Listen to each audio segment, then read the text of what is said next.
საქართველოში მრავლადაა ციხესიმაგრეები, მაგრამ იშვიათია ისეთი ნაქალაქარი, რომლის ისტორიაც კლდის ყოველ ნაპრალში, ხრამების სიღრმეში და უძველეს წარწერებშია გამჯდარი. სამშვილდე არ ყოფილა უბრალოდ თავშესაფარი. ეს იყო ქვეყნის გული დედაციხე, რომელიც საუკუნეების მანძილზე არამხოლოდ სამეფო რეზიდენციასა და სტრატეგიულ კვანძს, არამედ ეროვნული უდრეკობის სიმბოლოს წარმოადგენდა. თუმცა იმ დიდებასა და ძალაუფლებას, რამაც ეს ადგილი ბრძოლების ეპიცენტრად აქცია, ფინალი 1440 წლის ტრაგედიამ დაუწერა. მოვლენამ, რომელმაც ქალაქის ბედი სამუდამოდ შეცვალა. საქართველოში არ არის ბევრი ისეთი ადგილი, სადაც ისტორია ასეთი სიმძაფრით გადმოგცემს აღზევებისა და დაცემის დრამატულ ქრონიკას. მოდით ერთად გავიხსენოთ სამშვილდის საიდუმლოებებით მოცული ისტორია.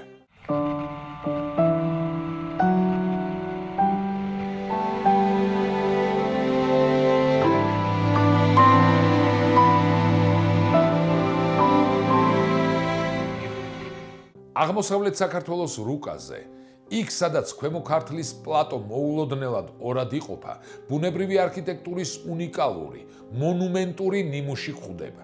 ეს არის უზარმაზარი, აღმოსავლეთისკენ შევიწროებული კლდოვანი კონცხი, რომელსაც ორი მხრიდან მდინარეების, ჭივჭავისა და ხრამის, იგივე ქციის შვეული, ათეულობით მეტრის სიღრმის კანიონები საიმედოდ კეტავს. შორიდან თუ შევხედავთ სამხრეთიდან ღრმახევის ძირას, ხრამი ცისფერ ზოლად იგრიხება ციცაბო კლდეებით შებოჭილი. ჩრდილოეთიდან კი ჭივჭავის ხევი ერტყმის, რომლის ძირში ანკარა მდინარე საუკუნოვან ხეებსა და ლოდებს შორის იკაფავს გზას. რა ძალა იზიდავდა ამდენ დამპყრობელსა თუ ადგილობრივ მმართველს ამ იზოლირებულ კლდოვან კონცხზე? რატომ იქცა ეს მიწის ნაგლეჯი საუკუნეების განმავლობაში დაუნდობელი ბრძოლების ეპიცენტრად? პასუხი სწორედ ამ ტოპოგრაფიულ უპირატესობასა და ლოჯისტიკურ კვანძშია. სამშვილდე წარმოადგენდა ბუნებრივ სიმაგრეს, რომელიც მთისა და ბარის რაიონების დამაკავშირებელ მთავარ მაგისტრალზე იდგა და ეკონომიკურ დანიშნულებას უწყობდა ხელს. აქაური რელიეფი გამოირჩევა უნიკალური ფორმირებითა და სტრატეგიული რესურსებით. მაგალითად, ასეთ ტყიან და კლდოვან გარემოში მტკნარ წყალთან ერთად უხვად მოიპოვებოდა თაფლი, რომელიც ციხე ქალაქებზე ხანგრძლივი და დამქანცველი ალყების დროს არა დელიკატეს, ანუ ფუფუნების საგანს, არამედ უმნიშვნელოვანეს სამხედრო სტრატეგიულ და გადარჩენის რესურსს წარმოადგენდა. ქართული ეროვნული საისტორიო ტრადიცია სამშვილდის დაარსებას ქართველთა ეპონიმს, თავად ქართლოს მიაწერს და გვაუწყებს, რომ მისი თავდაპირველი სახელწოდება ციხე ორბისა იყო. ისტორიულ წყაროებში მას ასევე მოიხსენიებენ ზოგად ქართული ტერმინით დედაციხედ. თუმცა მიწა, რომელზეც ეს უძველესი ქალაქია გაშენებული, ბევრად უფრო შორეულ მეხსიერებას ინახავს, ვიდრე წერილობითი წყაროები. კარკნალის მთის სამხრეთ კალთებზე და უშუალოდ ნაქალაქარის ტერიტორიაზე ჩატარებული არქეოლოგიური გათხრები ამტკიცებს, რომ ჯერ კიდევ ძველი წელთაღრიცხვის მეოთხე ათასწლეულის შუა ხანებსა და მესამე ათასწლეულში აქ მტკვარ-არაქსის კულტურის ადრეული საფეხურის უზარმაზარი ნამოსახლარი და სამაროვანი არსებობდა. ეს არ იყო უბრალოდ დროებითი სადგომი. მიწაში აღმოჩენილია წრიული გეგმის მქონე საკულტო დანიშნულების შენობის ქვის საძირკველები, ოფსიდიანის იარაღები და ანატკეცები, ასევე საოჯახო კოლექტიური სამარხები აკლდამების სახით, სადაც მიცვალებულები ხელფეხ მოკეცილნი განისვენებდნენ. აქ ნაპოვნია ასტრალურ სიმბოლოებიანი ჭურჭელი და ბრინჯაოს სპირალურთავიანი საკინძეები, აგრეთვე იდუმალი მენჰირები, რაც ცალსახად მიუთითებდა იმაზე, რომ სამშვილდე ჯერ კიდევ სახელმწიფოებრიობის ჩამოყალიბებამდე წარმოადგენდა უმძლავრეს საკულტო და საცხოვრებელ ცენტრს. ქართლის სახელმწიფოს იბერიის სამეფოს წარმოქმნისთანავე ძველი წელთაღრიცხვის მეოთხე და მესამე საუკუნეებში იწყება სამშვილდის სრულიად ახალი პოლიტიკური ერა. პირველმა მეფემ ფარნავაზმა ეს სტრატეგიული კონცხი საერისთავოს ცენტრად და ქალაქად აქცია. სამშვილდე იქცა სამხრეთის უმთავრეს კარიბჭედ, უმძლავრეს ფორტიფიკაციად, რომელიც იცავდა ქართლის გულს. მისი პოლიტიკური წონა იმდენად დიდი იყო, რომ დროდადრო იგი უშუალოდ უფლისწულთა სამყოფელს, მათ რეზიდენციას წარმოადგენდა. მატიანე ალექსანდრე მაკედონელის საქართველოში ლაშქრობის კონტექსტშიც კი ახსენებს ამ ქალაქს, რაც ხაზს უსვამს მის გეოპოლიტიკურ მნიშვნელობას ელინისტურ ეპოქაში.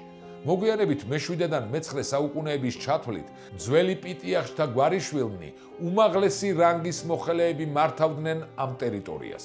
სწორედ ამ ადრეულ ქრისტიანობის დამკვიდრების ხანაში მე-5 საუკუნეში ვახტანგ გორგასლის დედამ, დედოფალმა საგდუხტმა აღაშენა აქ პირველი სიონი, რითაც სამშვილდე სტრატეგიულ და ეკონომიკურ მნიშვნელობასთან ერთად უმთავრესი რელიგიური ეპიცენტრის სტატუსიც შეემატა.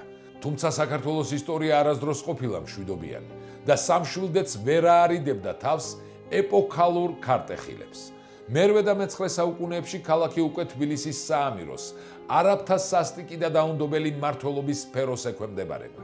და სწორედ ამ ურთულეს პერიოდში, როდესაც ქვეყანა ეროვნულ და სულიერ წნეხს განიცდის, ადგილი აქვს წარმოუდგენელ, შეიძლება ითქვას გმირულ არქიტექტურულ აქტს. საგდუხტისეული ეკლესიის ადგილას 759-767 წლებში ერისთავმა ვარას ბაკურმა და შემდეგ ერისთავმა იოანემ ააგეს ახალი, დიდებული ტაძარი სამშვილდის სიონი. ტაძრის აღმოსავლეთ ფასადზე დღემდეა გადარჩენილი წარწერის ფრაგმენტები, რომლებიც მშენებლობის ისტორიას გვიამბობს და იხსენიებს ბიზანტიის იმპერატორებს, კონსტანტინე მე-5 კოპრონიმესა და ლეონ მე-4 ხაზარს, რამაც მეცნიერებს ზუსტი თარიღის დადგენის საშუალება მისცა. წარმოიდგინეთ, არაბთა ბატონობის ყველაზე სასტიკ ხანაში ქართველი ხალხი ქედს არ იხრის და აშენებს გრანდიოზულ ცენტრალურ გუმბათოვან საკულტო ნაგებობას. სამშვილდის სიონი თავისი მკაცრი ფორმებით, თლილი ქვით მოპირკეთებული განიერის სიბრტყეებითა და დახვეწილი პროპორციებით ყველაზე მეტად წრომის ტაძარს ენათესავება. თუმცა აქ ხუროთმოძღვარმა ახალი სიტყვა თქვა, შექმნა დამატებითი დაბალი ნიშები, მიაღწია ფორმათა უფრო რბილ გადასვლას და ქვის თბილი, ყვითელი ფერით დაგვიტოვა მე-8 საუკუნის ქართული არქიტექტურის უბადლო შედევრი. მე-9 საუკუნის ბოლოს პოლიტიკური სურათი მკვეთრად იცვლება და სამშვილდეს უკვე ანისის სამეფო ეუფლება. მართალია მე-10 საუკუნის დასაწყისში ქართველი მთავარი გურგენი შეეცადა მის გათავისუფლებას, მაგრამ ეს მცდელობა უშედეგოდ დასრულდა. მე-10 საუკუნის ბოლოს ქალაქის მნიშვნელობა კიდევ უფრო იზრდება და იგი ტაშირ ძორაკეთის სამეფოს დედაქალაქი ხდება. სწორედ ამ სტატუსის გამო ქართულ ისტორიულ წყაროებში სომეხი მეფე დავითი იხსენიება საგანგებო ტიტულით სამშვილდარად. მე-11 საუკუნის დასაწყისში 1001 წელს ქალაქს ანისის მეფე გაგიკ პირველი იპყრობს, ხოლო 1064 წელს სომეხთა მეფემ კვირიკე მეორემ ტაშირ ძორაკეთის სამეფოს ცენტრი სამშვილდიდან ლორეში გადაიტანა. ამ ეპოქაში სამშვილდის სამხედრო და პოლიტიკური წონა იმდენად მასშტაბური იყო, რომ ტერმინი ყოველი სამშვილდე უკვე მიმდებარე ვრცელ ტერიტორიასა და ციხე-ქალაქის გავლენის სფეროს აღნიშნავდა ქართულ და სომხურ წყაროებში. ქალაქმა მრავალი მფლობელი გამოიცვალა. მე-11 საუკუნის 60-იან წლებში ბაგრატ მე-4-მ შეძლო მისი დაბრუნება. თუმცა მალევე ქალაქი თურქ-სელჩუკების მარწუხებში მოექცა. მხოლოდ 1010 წელს დავით აღმაშენებლის ბრწყინვალე სტრატეგიული კამპანიის შედეგად მოხერხდა თურქ-სელჩუკთა განდევნა. მეფემ სამშვილდე საბოლოოდ გაათავისუფლა და კვლავ სრულიად საქართველოს სამეფოს შემოუერთა, რითაც ქალაქის ისტორიაში კიდევ ერთი სრულიად ახალი და აღმავლობის ეპოქა დაიწყო. 1110 წელი საქართველოს ისტორიაში გარდამტეხი თარიღია. დავით აღმაშენებლის მიერ სტრატეგიული კამპანიის შედეგად თურქ-სელჩუკთაგან ქალაქის გათავისუფლება მხოლოდ დასაწყისი იყო სამშვილდის ახალი ბრწყინვალე ეპოქისა. დავითისთვის ეს არ ყოფილა რიგითი ციხის აღება. სამშვილდის დაუფლება ნიშნავდა მტრის მომარაგების მთავარი არტერიის გადაჭრას და სამხრეთ კარიბჭის სრულ კონტროლს. 1023 წელს მეფემ ეს სტრატეგიული ციტადელი ბრძოლებში გამარჯვებულ და დაწინაურებულ ივანე ორბელს უწყალობა. მომდევნო ნახევარი საუკუნის განმავლობაში სამშვილდე საქართველოს ამირ სპასალარის ორბელთა მძლავრი ფეოდალური საგვარეულოს მთავარ რეზიდენციასა და სამეფოს უმთავრეს სამხედრო შტაბს წარმოადგენდა.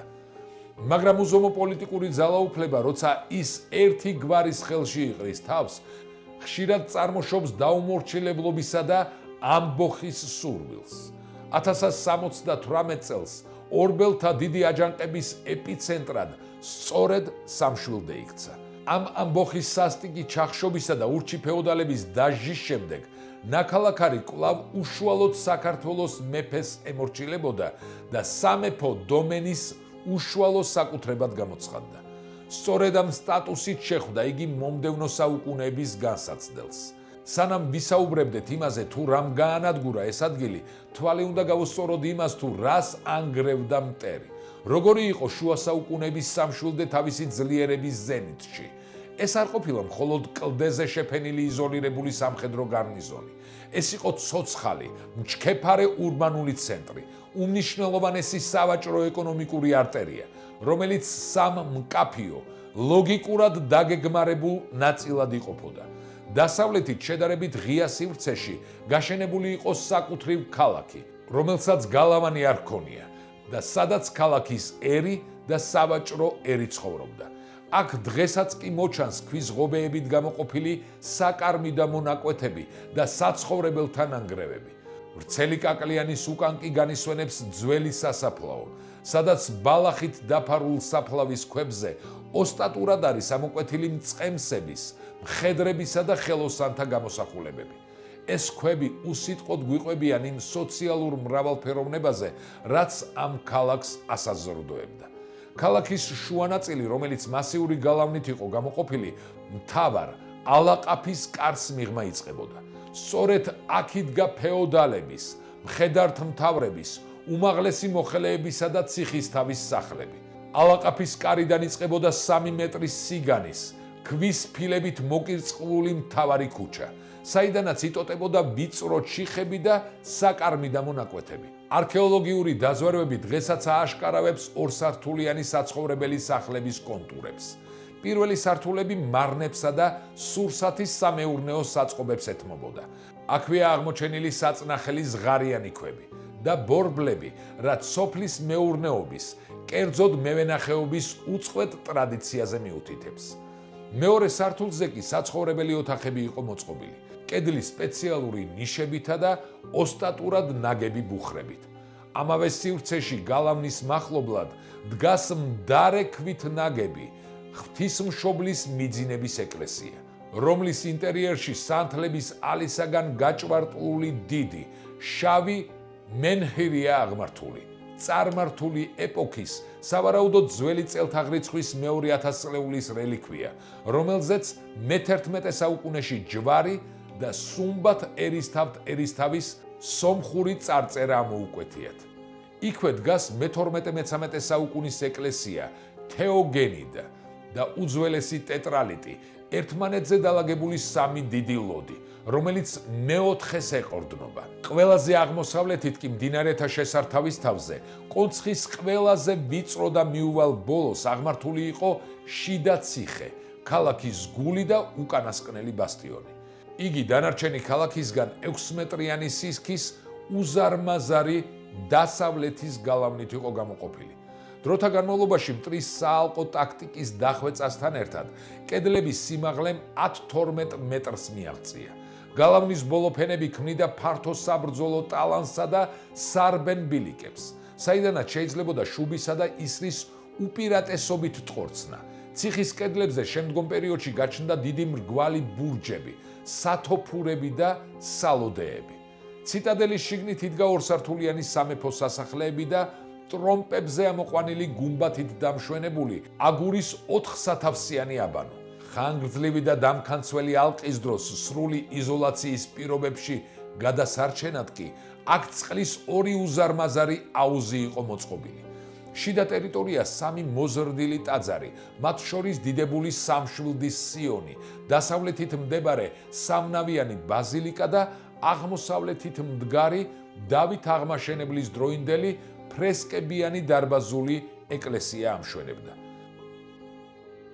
მაგრამ რა რიგ სრულყოფილიც არ უნდა ყოფილიყო გეოგრაფიული მდებარეობა და თავდაცვითი სისტემა ამ სიძლიერემ ქალაქის საბოლოო განადგურებისგან ვერ იხსნა. მე-13 საუკუნეში მონღოლთა ულმობელმა ურდომ, სანამ თბილისს დაეცემოდა, ჯერ სწორედ ეს ძლიერი და მაღალი ციხე აიღო. მომთაბარე დამპყრობლებს კარგად ესმოდათ, რომ ზურგში ასეთი ფორტიფიკაციის დატოვება სტრატეგიული შეცდომა იქნებოდა. მონღოლთა შემოსევამ ქალაქს მძიმე დაღი დაასვა, თუმცა სამშვილდემ ეს დარტყმა მაინც გადაიტანა. ნამდვილი შეუქცევადი კატასტროფა და აპოკალიფსი სამშვილდის კედლებთან 1440 წელს დატრიალდა. ამ დროს ქალაქს ჯეჰან-შაჰი შემოერტყა გარს თავისი უზარმაზარი არმიით. პირდაპირი ფიზიკური იერიშით მიუდგომელი სიმაგრის აღება პრაქტიკულად შეუძლებელი იყო. ამიტომ მტერმა ვერაგობასა და მოტყუებას მიმართა. ჯეჰან-შაჰმა სამშვილდის კარიბჭის წინ გადარჩენილთა დასაშინებლად 1664 კაცის მოჭრილი თავისგან საზარელი მინარა დაადგმევინა. ეს არ იყო მხოლოდ სისასტიკე, ეს იყო ფსიქოლოგიური ტერორი. 9400 ადამიანი ქალაქის ფაქტობრივი სასიცოცხლო რესურსი ტყვედ წაასხეს. მტერმა ყველა ეკლესია მთლიანად გაანადგურა, ხოლო ქვეყანა აოხრებული და აკლებული დატოვა. ეს 1440 წლის ტრაგედია აღმოჩნდა ის ზღვარი, რომლის მიღმაც სამშვილდემ, როგორც დიდმა ქალაქმა, ფაქტობრივად არსებობა შეწყვიტა. მე-15 საუკუნიდან იგი უკვე ბარათაშვილთა სათავადოს ცენტრად იქცა. მიუხედავად დემოგრაფიული და ურბანული კოლაფსისა, სიცოცხლე აქ ბოლომდე მაინც არ ჩამქრალა. ნანგრევებს შორის მე-17 საუკუნის მიწურულს 1672 წელს ვახტანგ მე-5-ის თანამეცხედრის გამზრდელმა ზილიფ-ხანმა წმინდა გიორგის სახელობის პატარა დარბაზული ეკლესია ააგო. ეს მოკრძალებული შენობა, რომლის ასაგებადაც ზილიფ-ხანის მთელი დანაზოგიც კი არ აღმოჩნდა საკმარისი და თავისი გაზრდილის ხელის მყრობა დასჭირდა, სიმბოლური გამოძახილია იმისა, თუ როგორ დაპატარავდა ოდესღაც მძლავრი დედაციხის მასშტაბები. მე-18 საუკუნისთვის, როგორც ვახუშტი ბატონიშვილი გადმოგცემს, სამშვილდეს უკვე მხოლოდ ციხესიმაგრის ფუნქცია ჰქონდა შერჩენილი. გამუდმებით ბრძოლების პირობებში საჭირო გახდა არა მარტო ციხეების გამაგრება, არამედ სასახლეებისა და დამხმარე ნაგებობების ციხის გალავნის შიგნით მოქცევა. უკანასკნელი მასშტაბური სამხედრო შეტაკება კი ამ კედლებთან 1747 წელს გაიმართა, როდესაც ერეკლე მეორესა და ბატონიშვილ აბდულ-ბეგ იასეს ძეს შორის დიდი ბრძოლა ატყდა. პაპუნა ორბელიანის თხრობით აბდულა ბეგმა, რომელმაც ერეკლესა და თეიმურაზისთვის ქართლის ტახტის წართმევა განიზრახა, სამშვილდის 2 დიდი ბურჯი ააშენა.